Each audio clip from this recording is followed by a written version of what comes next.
Your wishes are very important to us and you wanted to see the Hyundai i30N, Hyundai's recent performance hot hatch. And you asked me, Thomas, can it match the Golf GTI? Well, we'll find out. Exterior, interior and the driving performance here on Autogefühl, your #1 resource for in-depth car reviews and your #1 community to discuss cars.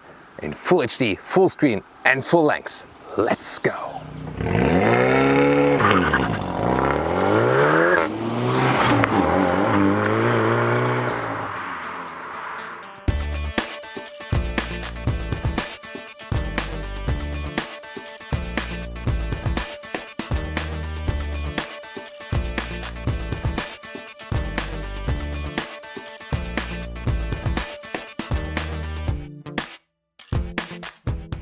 The current generation of the Hyundai i30 already has quite sporty layout. You know, it's available as hatch, sedan and fastback. However, the Hyundai i30N just available as hatch. And we got this red accentuation here in the lower part. I really liked it, how they've done it. Also horizontal drawn taillights with a big front grille. In this comp style, what I would say layout, but a three-dimensional way with the N logo. They tested this car here on the Nürburgring Nordschleife. That's what it's actually famous for, and we'll experience that hopefully when we drive the car. Tune that later. I'll be sure to stay with the driving part. So overall, a nice sporty layout, not too accelerated, I would say. What do you think? 4m33 or 14'2" is the total length here, compact hot hatch, and you start with 18-inch rims, which we have here at the moment. On the optional performance pack has 19-inch rims. This will reduce the riding comfort, I guess so. I would actually rather advise you to stick with this version. Well, the performance pack also comes with a front differential electronic. This one could be quite helpful though, and a different exhaust valve to make it a little bit louder. Yeah, I mean, 2,000 euros is approximately the price difference, non-performance and the performance one. But the overall exterior design will be as it is here right now.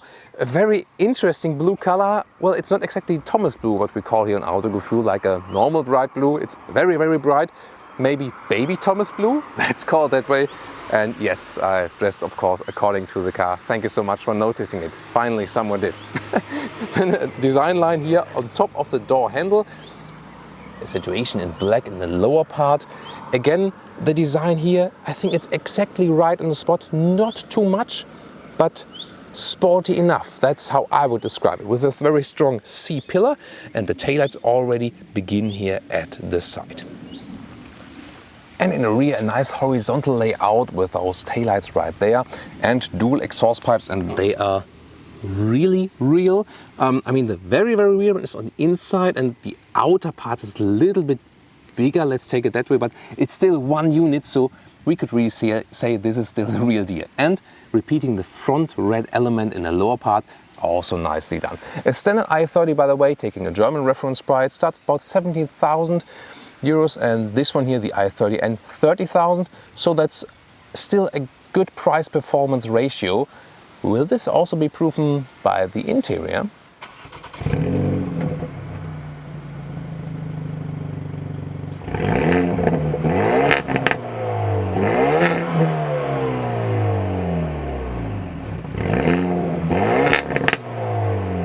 So whereas for the normal Hyundai i30 you get a 1-liter turbo, a 1.4 natural aspirated and a 1.4-liter turbo, this one here is a 2-liter turbo petrol engine with 250 horsepower.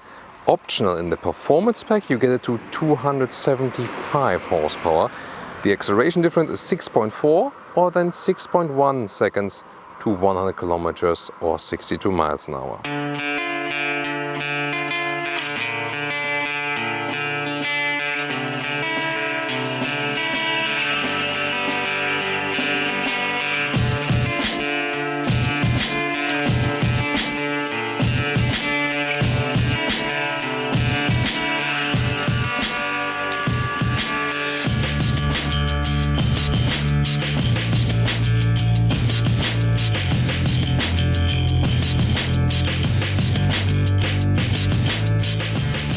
Let's take a look at the interior together. Soft touch at the inside of the doors, upper part and also the armrest part.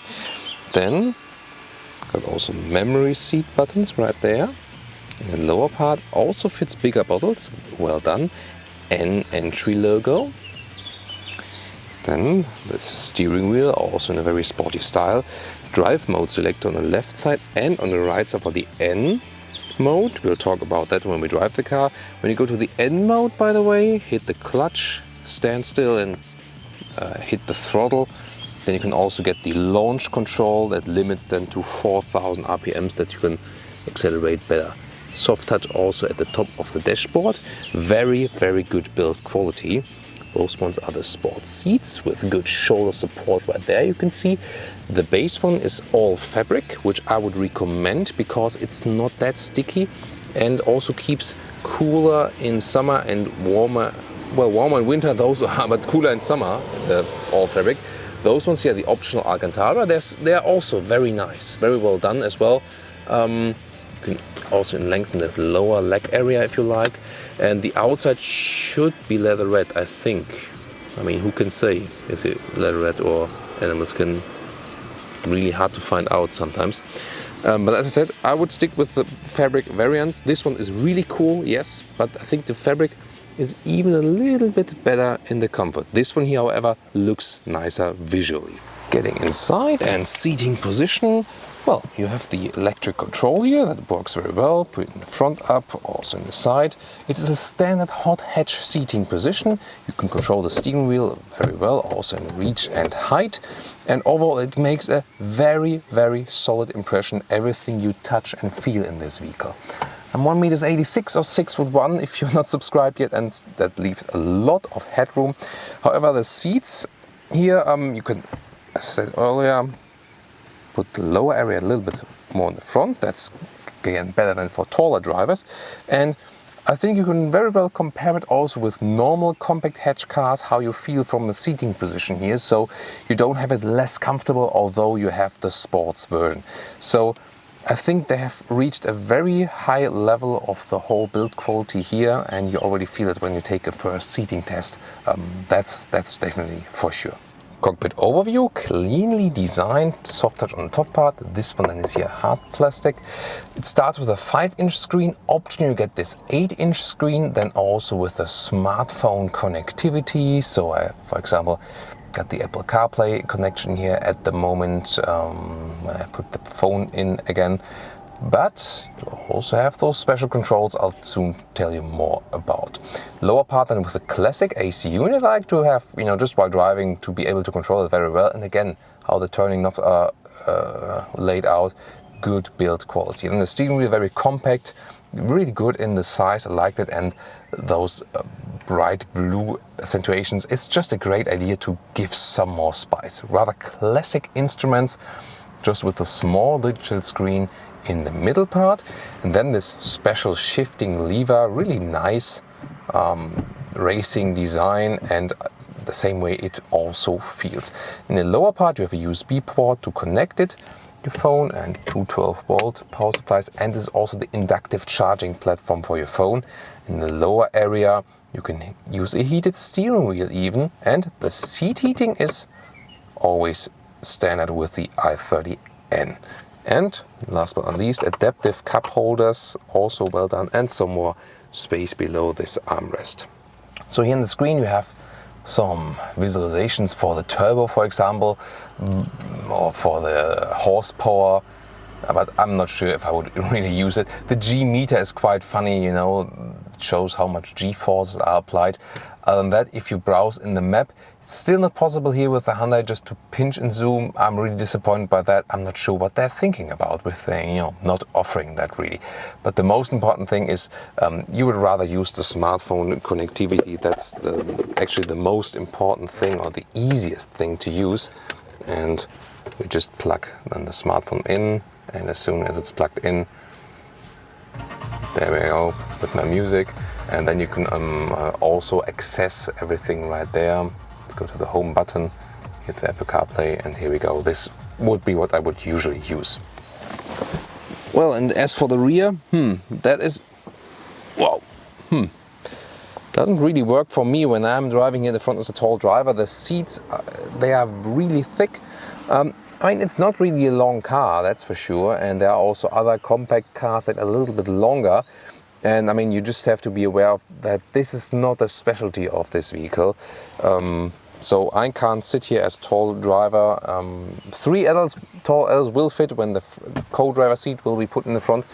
Headroom is actually no problem. That's totally okay. And overall, how the seat is designed here in the rear, that's not a problem at all. It's just that my legs are too long. Brian could maybe fit in the front and in the back at the same time. That would actually, well, if he would be cloned, theoretically. Let's discuss that later.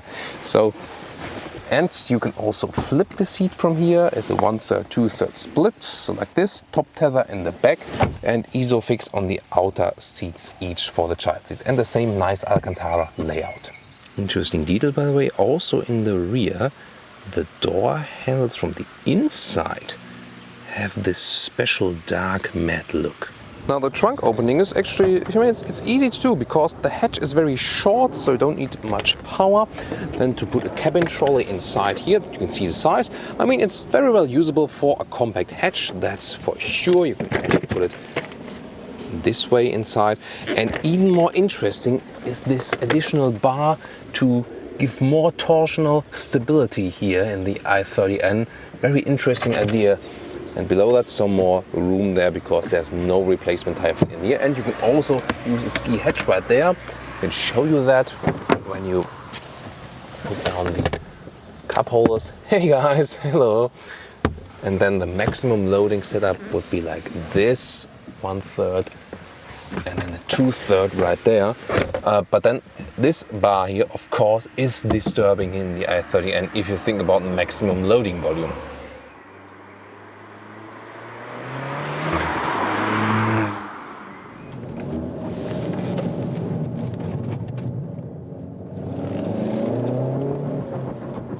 Welcome to Thomas's Driving Lounge here with the Hyundai i30N.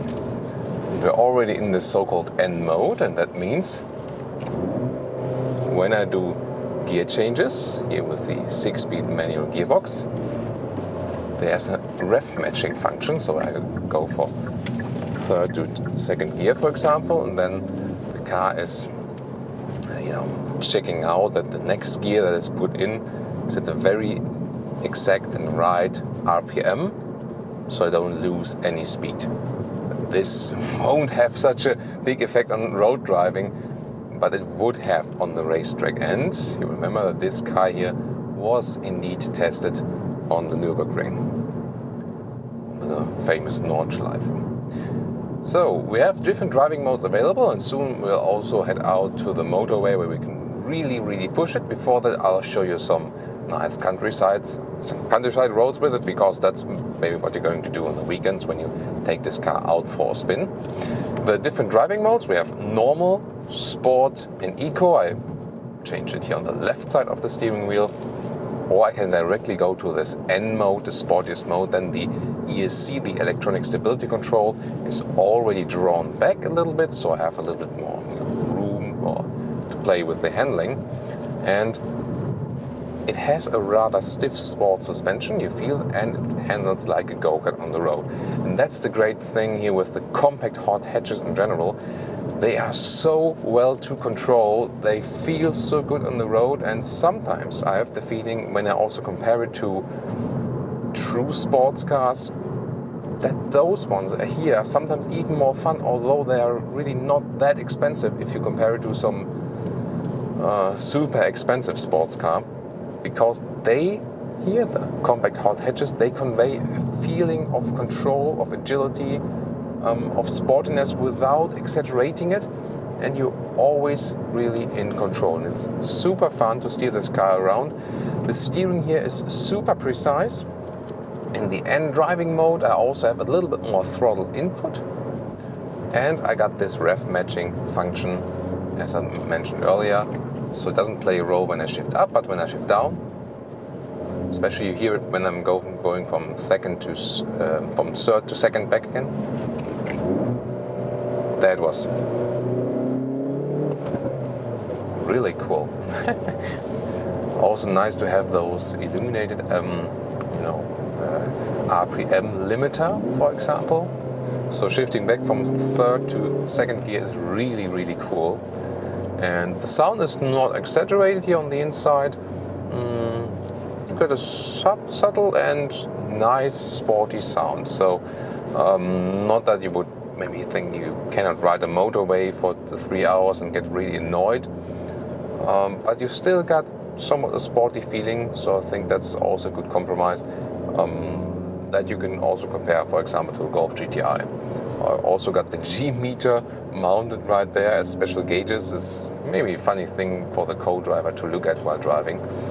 And the great thing is really here, especially on this very well done road, which is still pretty new, that you got this very controlled feeling of the car.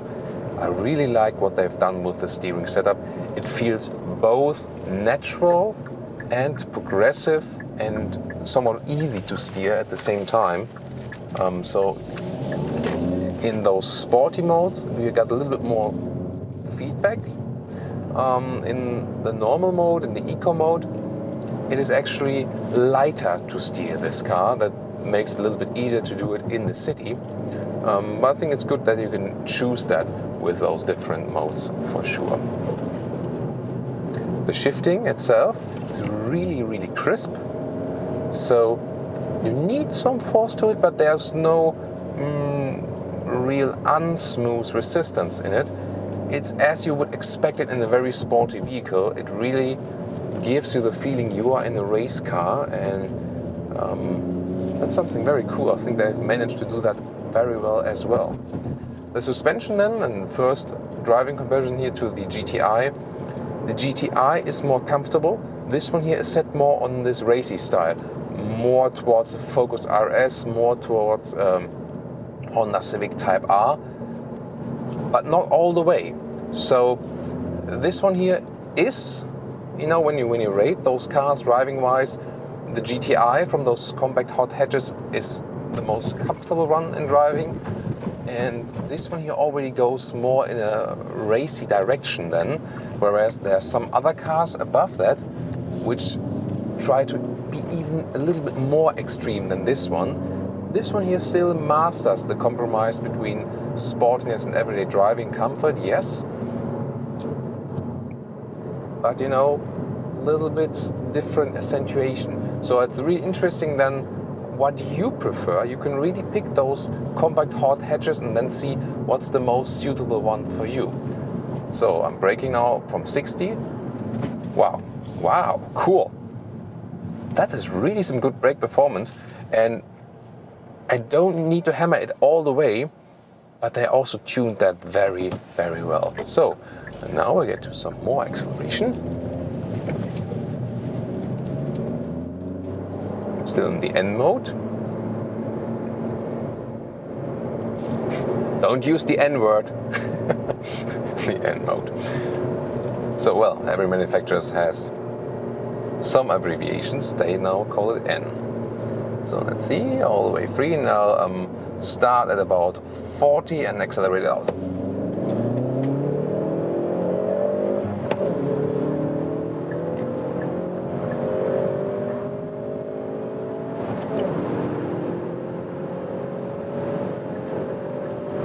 That's 180. Cool. Really nice acceleration, very good performance. As I said earlier, just above 6 seconds to 100 kilometers or 62 miles an hour. That's really, really decent, especially for a 2-liter engine. And now at higher speeds, of course it gets somewhat noisy then, like in almost every car at those higher speeds. But here, for example, at 160 kilometers an hour now, it's still fairly okay. So they also work on the noise insulation here on the new i30 if you compare it to the previous generation. I would say the Golf is a little bit more silent at very high speeds. But if you, for example, if you're here now at 100, for example, that's perfectly silent. I don't have to raise my voice at all. So I think overall they have done a very good job in the noise insulation. So it is a car where you feel welcome, you feel in control, and you directly got the racing spirit by the stiffer suspension, the very well tuned steering, crisp shifting as well. Here they have set the emphasis really on the manual gearbox, and also the overall good overview. I mean, if you look side to the front, those compact hatch sizes, you know what you're doing basically, you know. And front wheel drive also reduces the amount of mistakes you could possibly have when sliding it out. You now also view how the car looks like in the tunnel. So maybe see and listen to the sound here.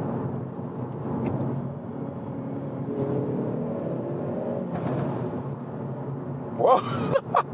Did you hear that? I'm not sure if you could hear it on camera, but I think we just had like a massive plop from the exhaust, like a plop. Wow. Okay, so that happened. Yeah, it's really when you have a second gear and max it out, and then shift up to the third gear. Wow. Sometimes I wish we had, like, you know, an external camera on the exhaust, but that's always a tricky thing for sure. I was just checking who's behind me, you know. You never know if I mean, I didn't exceed any speed limit, but you never know if the police likes accelerating in the tunnel. But that's ambulance, no police behind me. They're probably thinking, if this idiot is crashing himself, we have to get him out. So the first thing, also for us, the most important thing in Autogefühl is safety. Safety is always first. So sometimes when we get the comments, can't you drive this car even faster, like almost crashing? No, I won't, because safety first, and I also want to drive responsible.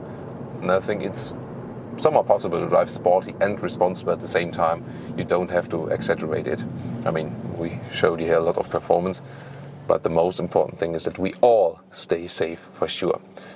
Well, that was pretty cool. So great acceleration, good sporty feeling, very well to control this car also at higher speeds. So the stability of the car is really excellent.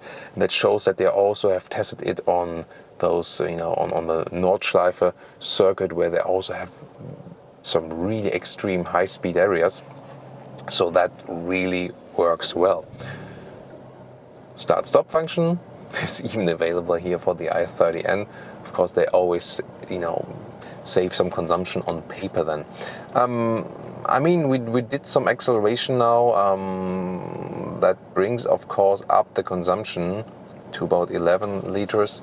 If you would deduct this acceleration test from that and just have the normal driving, this car tends to go somewhat between 9 and 10 liters on 100 kilometers. And that's actually quite a lot for a compact vehicle. And you know, we also had compact category we could go a little bit lower with in consumption. As I recently tested the Golf GTI performance on the motorway, I could even score as low as 7. And normally, and you have also some acceleration stuff on 8. But you can here with this one count about 1 liter more than the Golf GTI approximately, which is not the biggest difference, but, you know, of course, somewhat notable. Oh wow, in front of us is a normal i30, so let's see who's faster. Well, I can already answer that question. It will be us. But overall, I think this car gives you a very good racing feeling without exaggerating it too much, and it definitely serves the purpose as a primary vehicle, which you can, you know, almost do everything in everyday driving life with, and still already got this racing feeling. Would it be too stiff for my taste in the everyday driving life? Maybe a little bit, but that's just me. I mean, some say, yeah, you know, I'm driving my Honda Civic Type R, and I'm really happy to, you know, drive to the bakery with it. This one is not as stiff as it, but still, I mean, it can get a little bit uncomfortable on some bumps and stuff. You just, you know what you're buying, basically. The suspension is adaptive, so it also adapts to the driving mode. So when I go to the normal mode again, it's also a little bit smoother. But that's also good to have this option that you can really control it as well. I think, you know, they need some niche to fill in, and I think they picked a very good niche, you know. So this car is basically driving-wise, you know, then in the middle, you know, of those existing compact hot hatches, and I think that's overall, I think, a good solution they picked here to position the car in a very right way. So here's the tunnel once more. We can try it again. Maybe those guys overtake us.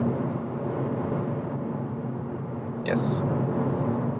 So in Germany, usually it's like when you're driving the speed that is allowed, like exactly the one, you're overtaking all the time. And I wonder why they don't get those speeding tickets. I mean, and if I just, you know, once from a time exceed the speed, then I'm always getting a speeding ticket. So, but actually, you know, I don't have too much problems with it.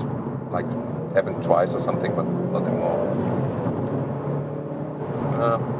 Didn't have the chance right now, but now I have the chance again to accelerate harder. Maybe this time from the third gear and 100 kilometers.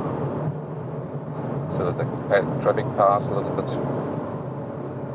We have some more free room to move, and let's see how that goes from 100 in the third gear.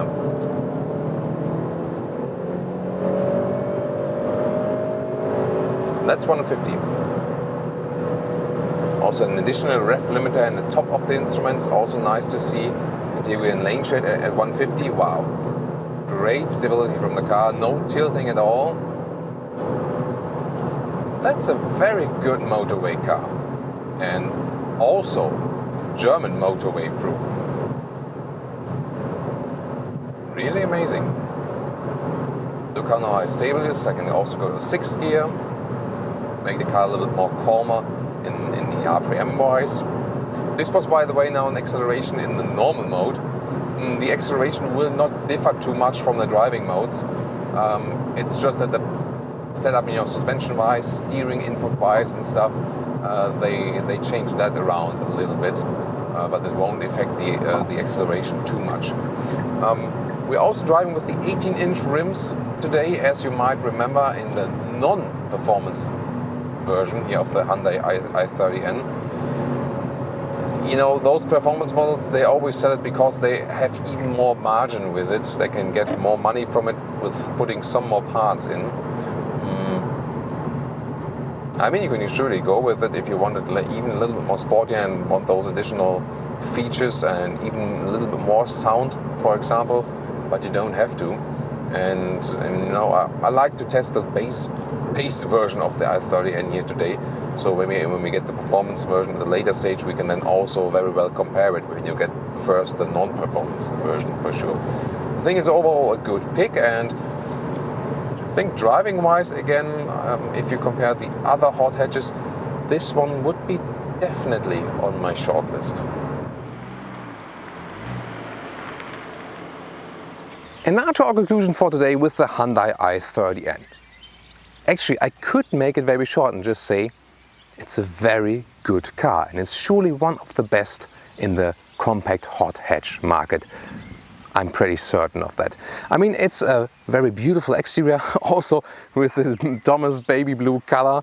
Really interesting for sure. I think they got it just right. Not too extreme, but right in a sporty style. The interior with a high build quality, just very well thought out. Rather conservative how it's laid out and in the design, but very well done overall.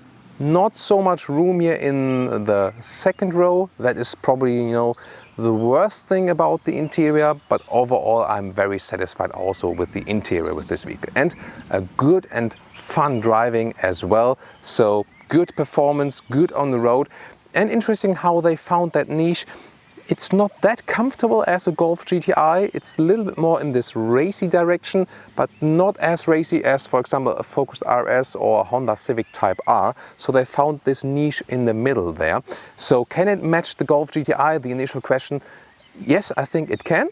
And it depends on which exact niche in this compact hot hatch segment is the most preferable to you. Talked about it in detail also while doing the driving part. And now, your opinion in the comment section, and tune in next time to Autogefühl.